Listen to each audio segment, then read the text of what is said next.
সরকারি চাকরি অধ্যাদেশ অনুযায়ী স্যার আমাকে যদি কেউ আন্দোলন করে প্লিজ প্রশ্ন করবেন না, কোনো প্রশ্নের জবাব আমি দিব।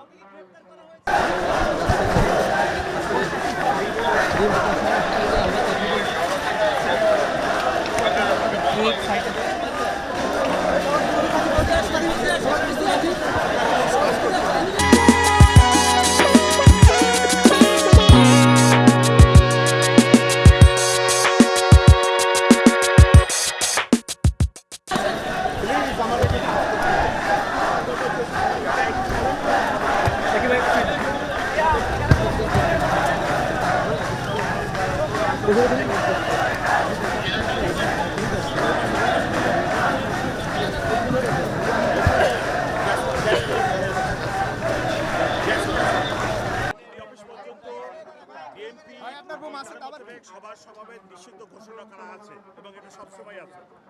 এই এলাকায় জনসমাবেশ বা যে কোনো জমায়েত নিষিদ্ধ। সো তারা ব্যারিকেড ভেঙে আসছে, আমরা এই এলাকায় তাদেরকে অবস্থান করতে দিব না, তাই ডিসপার্স করতেছি। Thank you very much. আন্দোলন যৌক্তিক কিনা স্যার? ওইসব ব্যাপারে আমার কোনো বক্তব্য নেই। প্লিজ সরকারি চাকরি অধ্যাদেশ অনুযায়ী স্যার আমাকে যদি কেউ আন্দোলন করে প্লিজ প্রশ্ন করবেন না, কোনো প্রশ্নের জবাব আমি দিব। স্যার কাউকে গ্রেফতার করা হয়েছে এখানে তো কোনো আন্দোলন নিষিদ্ধ। কোনো প্রশ্নের জবাব দেন আমার। স্যার কাউকে গ্রেফতার করা হয়েছে কিনা স্যার? আপনাদের সদস্য আহত হয়েছে কিনা? আমার এই সামনে আপনাদের কোনো পুলিশ সদস্য আহত হয়েছে কিনা? হ্যালো।